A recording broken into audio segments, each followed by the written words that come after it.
Good morning, India. Hi, friends. How are you all?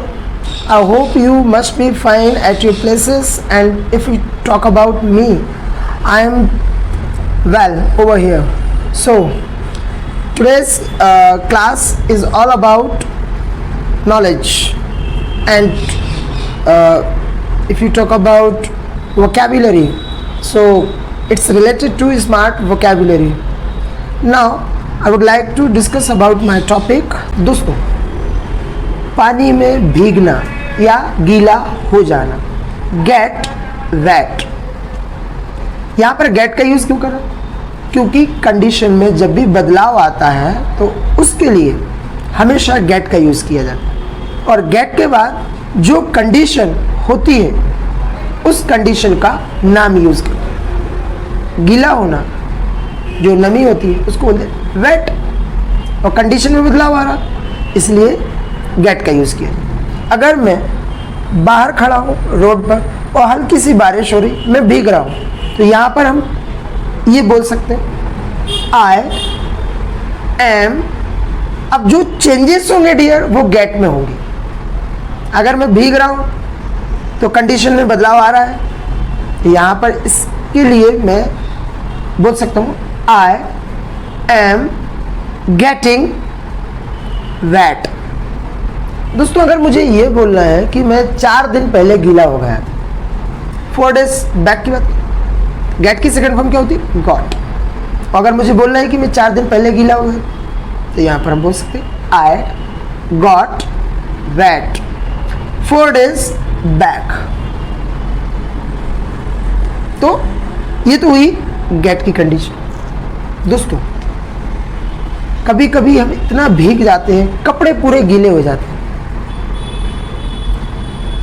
तर बितर होना या पूरा गीला होना, गेट ड्रेंच्ड मीन्स जब कपड़ों से पानी टपकने लगे, पूरी बॉडी गीली हो जाए आपकी, तो ऐसी कंडीशन को बोलते हैं गेट ड्रेंच्ड। अगर मैं अभी भीग रहा हूँ, पानी टपक रहा है बॉडी से, जब बहुत तेज बारिश होती है तो ऐसे ही कंडीशन होती है। तो अगर मैं भीग रहा हूँ, पानी टपक रहा, आई एम गेटिंग ड्रेंच्ड। और अगर मैं ज़्यादा भीगूंगा तो क्या होगा? सर्दी हो जाएगी। अभी तो नहीं, फिर मेरी कंडीशन में बदलाव है, सर्दी होना, गेट कोल्ड, या ठंड लगना। ठंड लगने के लिए भी इस वर्ड का यूज़ करते हैं गेट कोल्ड। अगर मैं कहूँ कि मैं ज़्यादा गीला हो जाऊंगा तो मुझे सर्दी हो सकती है। अब हो सकती है, फ्यूचर की बात हो रही, फ्यूचर के लिए विल का यूज़ करो। अगर मुझे सर्दी हो जाएगी तो क्या बोलेंगे? आई। फ्यूचर के लिए किसका यूज़ करो? विल। और विल के साथ कौन सी फॉर्म एक्शन की? First form. मुझे बोलना मुझे सर्दी हो जाएगी, I will get cold.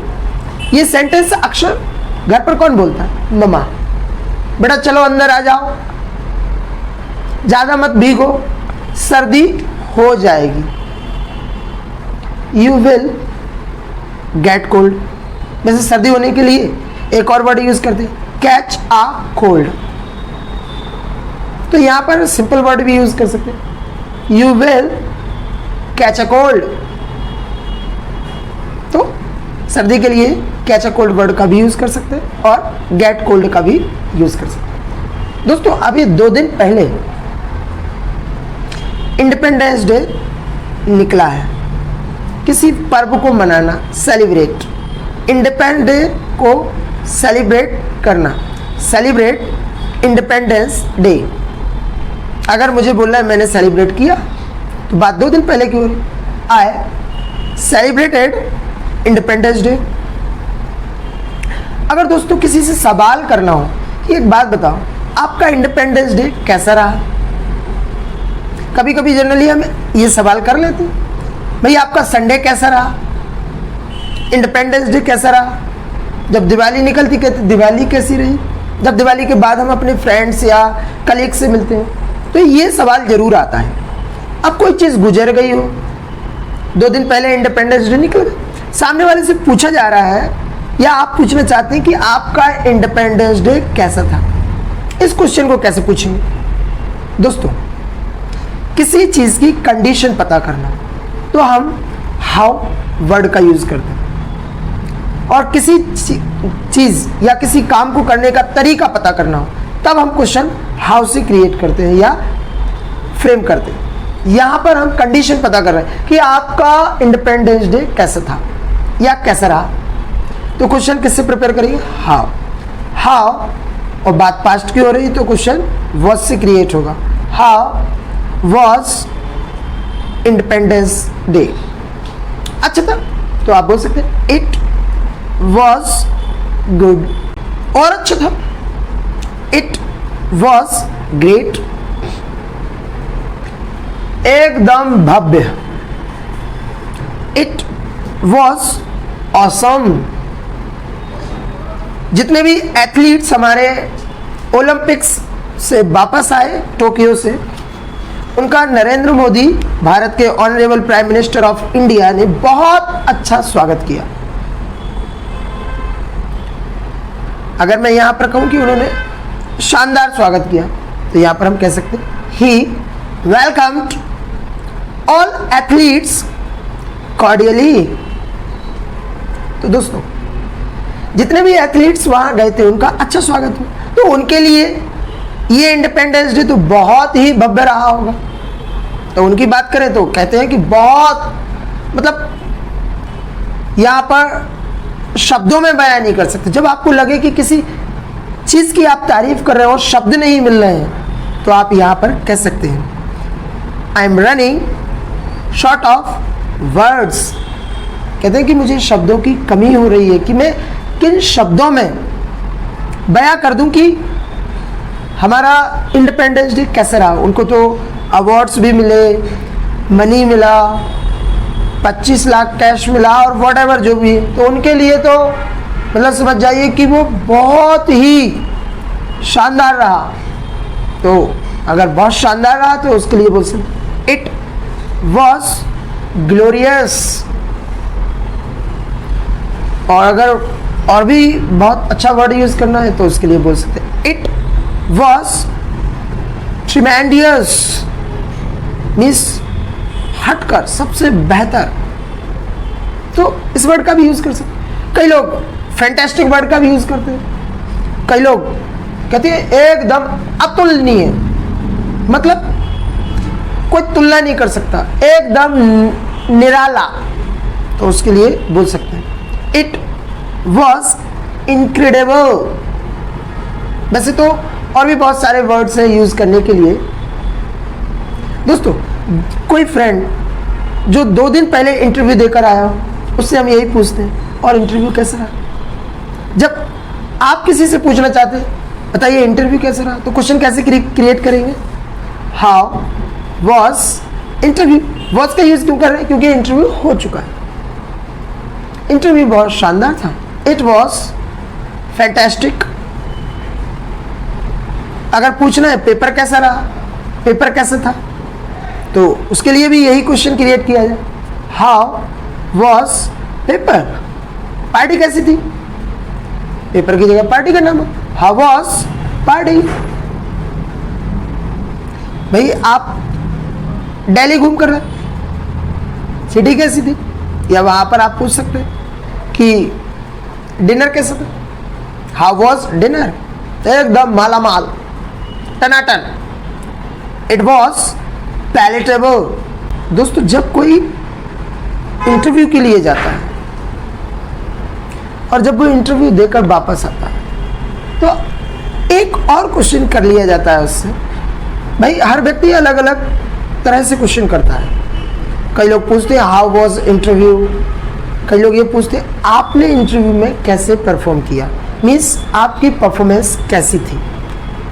Interview में जाकर परफॉर्म करना, फेयर, अच्छा परफॉर्म करना, फेयर, वेल। अगर मैंने बहुत अच्छा परफॉर्म किया तो मैं इसको बोल सकता हूँ आई फेयर्ड। फेयर एक एक्शन है।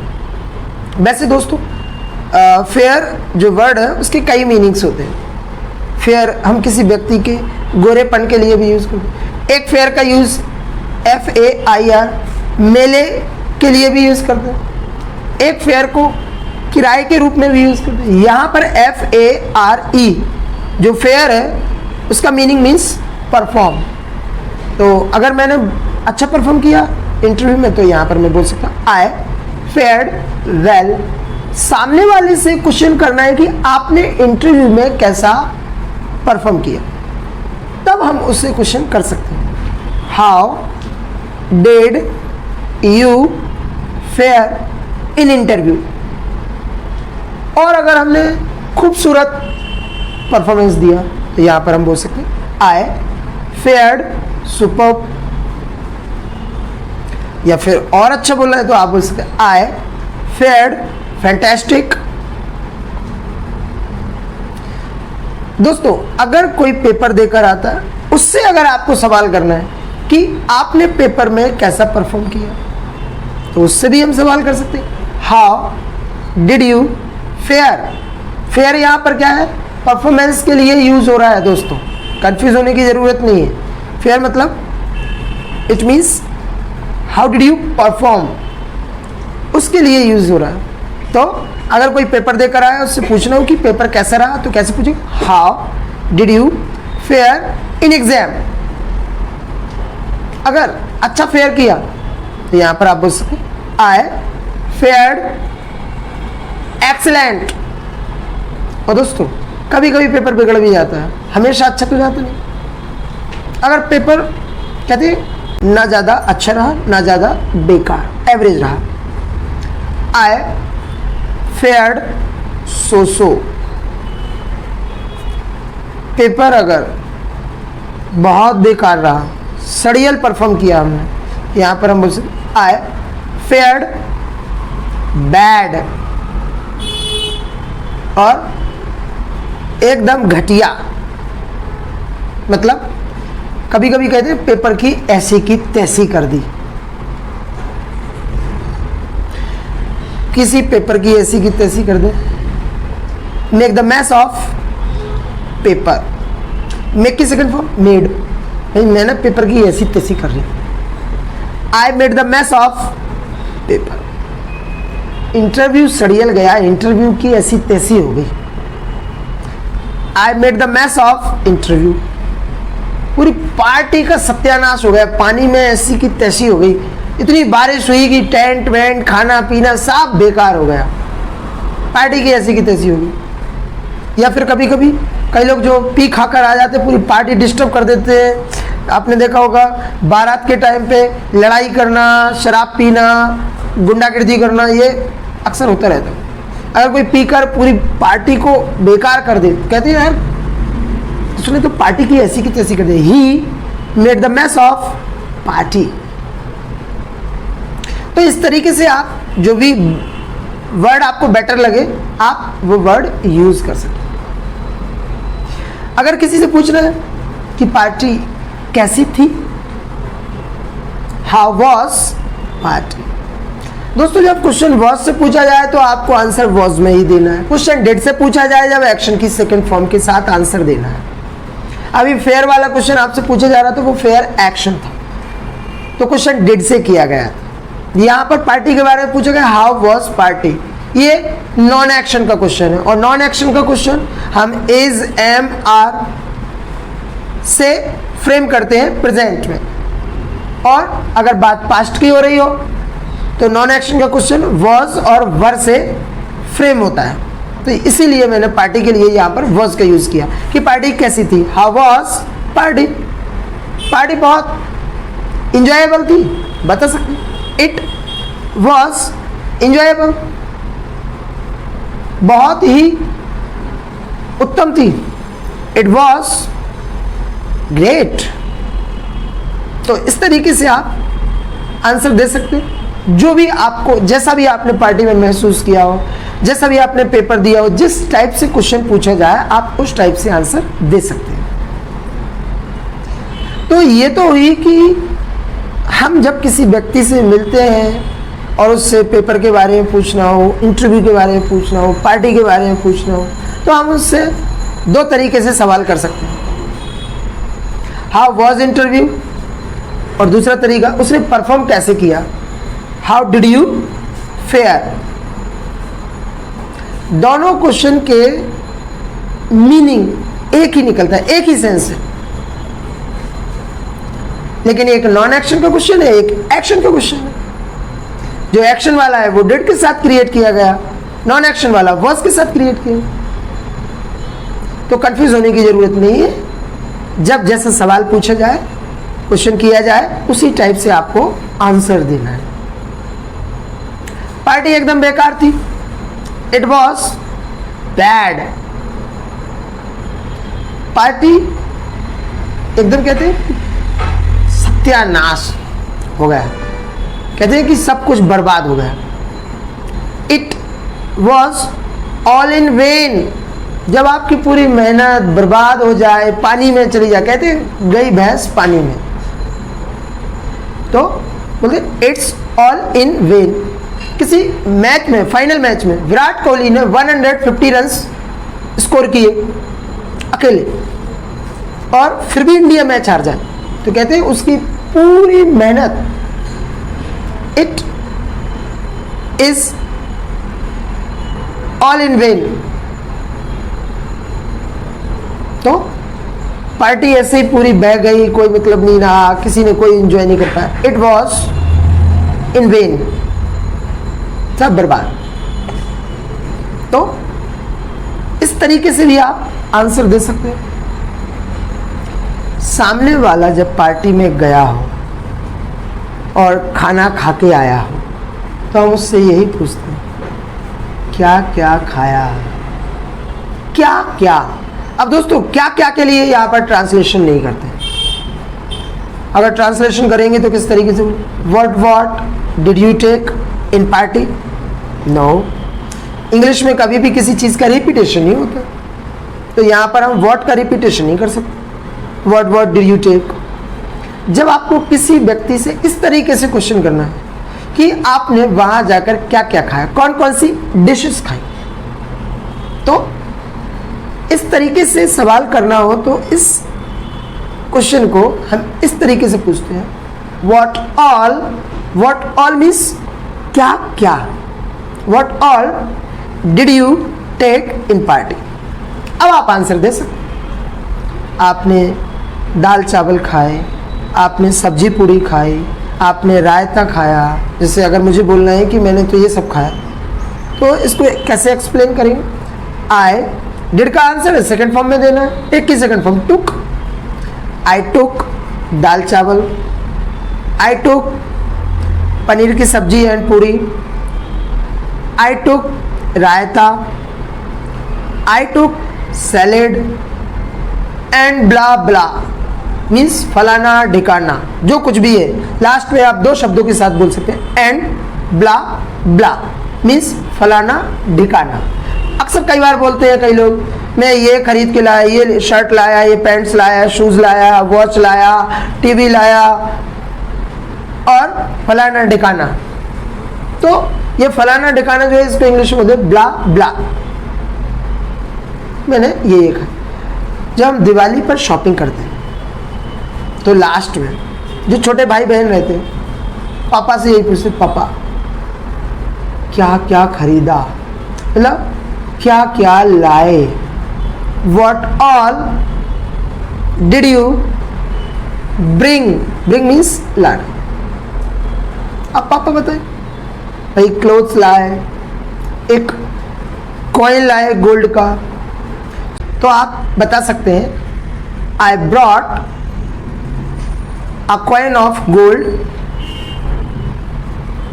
some sweets, some crackers, some dresses, 2 pairs of shoes and फलाना ढिकाना। फलाना ढिकाने के लिए क्या यूज करते हैं, एंड ब्ला ब्ला। कोई अगर किसी सिटी को घूमने के लिए जाता है, जैसे कि जयपुर, दिल्ली या एमपी, और जब वो लौट कर आते तो अक्सर यही सवाल पूछते हैं, क्या क्या घूमा, क्या क्या देखा। What all did you see. अगर जैसे कि हम दिल्ली की बात करें तो हम बता सकते हैं। लोटस टेम्पल देखा, रेड फोर्ट देखा, और हम थोड़ा बहुत बाहर भी घूमने गए, लेक देखी, रिवर देखी, और बहुत सारे टेम्पल्स देखे, ये भी बता सकते। I saw some temples, a river, a lake, a zoo, and फलाना ढिकाना and blah blah। अच्छा एक बात बताओ, वहाँ दिल्ली का वेदर कैसा था? वेदर कैसा रहा? मौसम कैसा था? अब यहाँ मौसम की, वहाँ पर कंडीशन पता करना चाहते हैं, तो क्वेश्चन कैसे बने? How was weather? तो बहुत गर्मी थी दिल्ली में, तो बहुत गर्मी, पसीना आ रहा। It was hot. अगर आप कश्मीर की बात करें, कश्मीर घूमने गए, कश्मीर का वेदर कैसा था ये पूछ रहा हूँ, तो कैसे पूछो? How was weather? भाई बहुत ठंड थी कश्मीर में, तो बहुत ठंड। It was cold. अगर शिमला गए और शिमला के वेदर के बारे में पूछना तो पूछ सकते, हाउ वॉज वेदर इन शिमला? बाप रे बहुत ठंड थी, हर जगह हरियाली हरियाली, ठंड बहुत थी। It was freezing. Freezing means बहुत ज़्यादा ठंड। तो इस तरीके से आप अपने कॉन्वर्सेशन को बढ़ा सकते हैं, अपने फ्रेंड्स से बहुत सारे क्वेश्चंस के साथ डिस्कस कर सकते हैं। अब डियर आपके पास नॉलेज भी है, वर्ड पावर भी है, क्वेश्चन आंसर्स कैसे करना है ये भी पता चल चुका है आपको। अब एक अच्छे कम्युनिकेटर बन चुके हैं आप। अब आप अपने फ्रेंड से बिना हेजिटेशन के, कॉन्फिडेंस के साथ डिस्कस कर सकते हैं। Thank you so much for watching this video and thanks to share my videos and send us your valuable feedbacks. Once again, thank you so much. Catch you later.